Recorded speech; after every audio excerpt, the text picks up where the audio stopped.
Hello and welcome. I'm Peggy. And you know, I love to find out about good things that are happening all around us. And we have them right here. And today, Kay Roper is here with me. Now, I haven't seen Kay for a long time, and I'm delighted to see you. And she is the executive director of the Cancer Survivors Garden Alliance. Yes. We're going to have a beautiful new garden in downtown Greenville. And it will be free and open to anyone. But it's for people who are struggling with cancer, who have survived cancer, maybe somebody who's lost a loved one. There's a place to go and pray and meditate and be quiet. And it's going to be a beautiful thing. Thank you, Kay, Peggy. Thank you for coming. This is exciting. It is. And it's right near Falls Park. It's right downtown. It is. If people are familiar with downtown Greenville, it's the little area between Falls Park and Cleveland Park, below the Downtown Chamber of Commerce, that's kind of ugly right now, to be quite frank. And it's just now being started. It is. Probably the end of this month, the first part of 2015. So very excited. And there will be benches to sit on and waterfalls and pathways. And there's a chance there will be information there, too. There will be. There's a wonderful survivorship pavilion area, and there will be access to information. Connection, we really want to connect all survivors, whether, you did a great definition, whether it is someone who is kicking cancer right now, whether they are just diagnosed, whether it's the survivor of someone we've lost to cancer, and even all the caregivers. Think of all the physicians and the people who administer care. They're all survivors of cancer.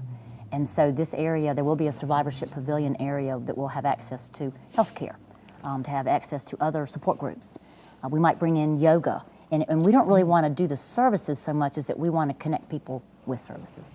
And you have a reason because you lost someone very dear to you. My little sister, yeah, she passed away about, it was about 5 years ago, and young. So you were brought to this with special feelings. I was. Now, you brought some pictures of what is going to happen, right? Yes, yes. And so maybe there. Now, you explain what that is. Okay, I'll explain that. That is the area between Church Street on the left and Cleveland Street on the right.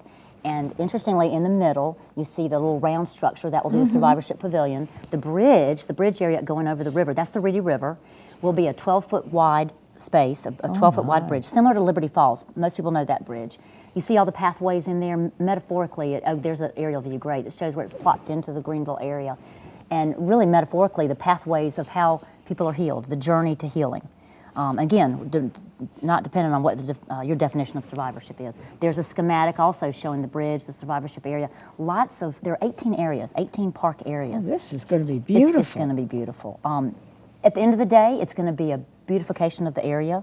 Anybody that wants to ride their bike through there or jog or walk can go right through it. That is the survivorship pavilion area. The top, you see almost a hat-like structure will be open. 150 people can be in that open area that will overlook the park. Very beautiful. Underneath, you see the windows. That will be 2,200 square feet of education. Now that, very special. That is it will be a bronze sculpture, 8 feet long by 4 feet high.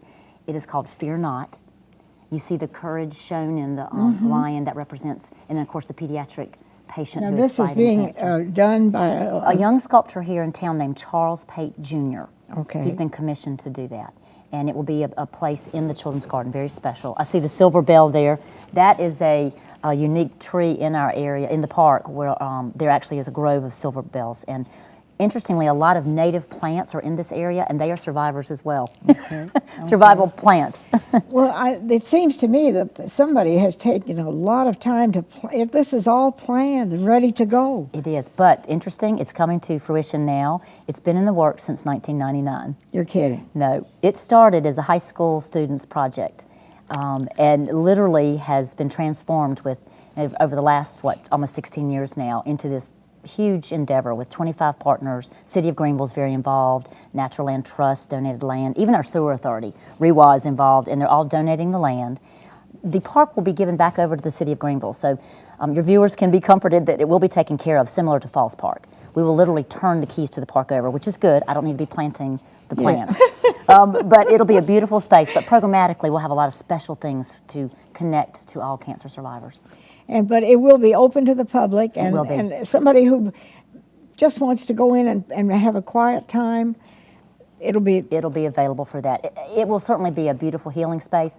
Lots of documentation that nature is always a place where I go, is a healing space, and such with people who are sick or ailing, certainly with cancer.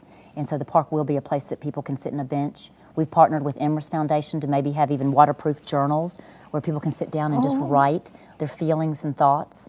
Very importantly, it'll be ADA accessible. We'll have 4 entrances to the park, and 2 of them are completely ADA accessible for wheelchairs. And that's an important, I think that's an important point to make. Now, when do they think all of this will be open? We hope the end of December of this year, of 2015. Projected start date is the end of February. So if all goes as planned, we're supposed to start in the next 6 weeks. And this will belong to the city of Greenville? It will. The actual park After it's all finished, they're just going to turn it over? We are. And people go, why? But we will be, our organization, Cancer Survivors Park Alliance, is in charge of the programmatic part of it.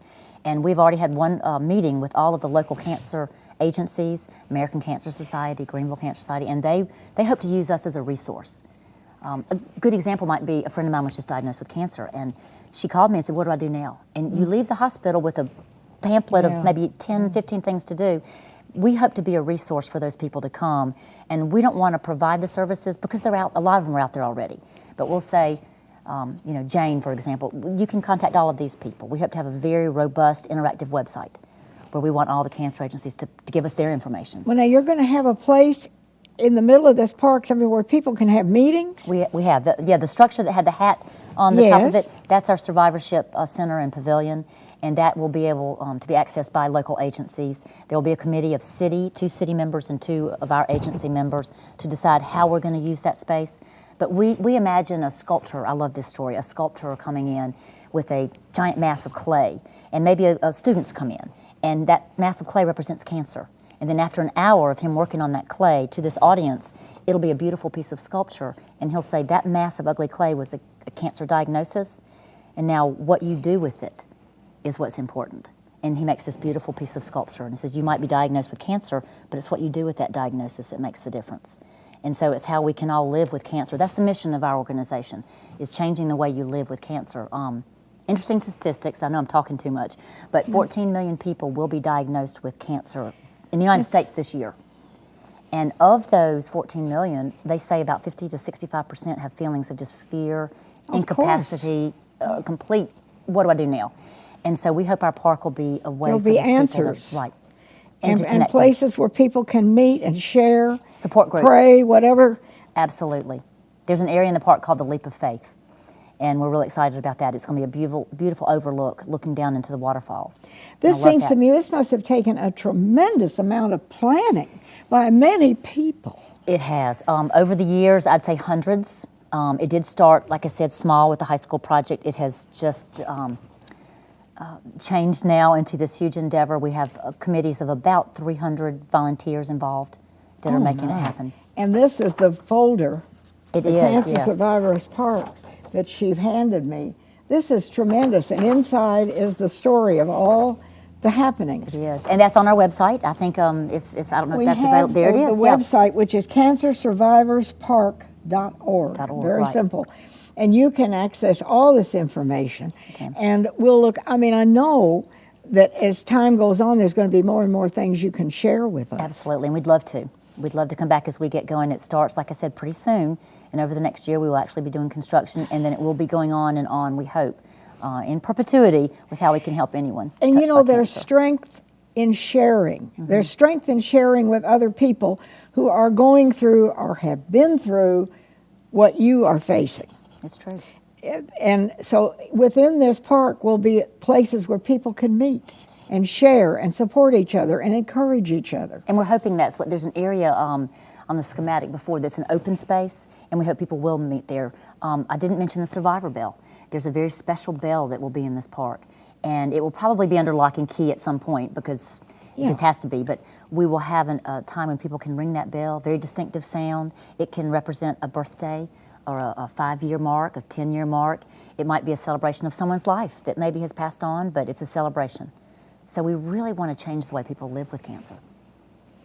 Well, Kay, this is exciting. And it's going to be right, if you go down Main, if you know Greenville at all and you go downtown, there's Falls Park and the Peace Center and all that, and it's right beyond that. It is. If you're in Falls Park and you're following the Swamp Rabbit Trail towards the Cleveland Park area, a lot of people know the plain there. Yes. It's the place in between Falls Park and Cleveland Park. Mayor White, our mayor, says that this is going to be one of the next jewels in the crown of downtown Greenville, but we think it really will be. A lot of partners, great partners. And right now it's kind of ugly. Oh, it is ugly. So it's going to turn into something beautiful. Transformation. Yeah. We are very excited. And it's cancersurvivorspark.org. And you can find out all the good things that Kay Roper has shared with us. And as this progresses, will you come back and keep us up to date? I'd love to. Thanks. Thank you. Thank you. Kay Roper, who is, well, she's the executive director of this whole thing. Good luck. Lots of partners and good volunteers. We'll be right back.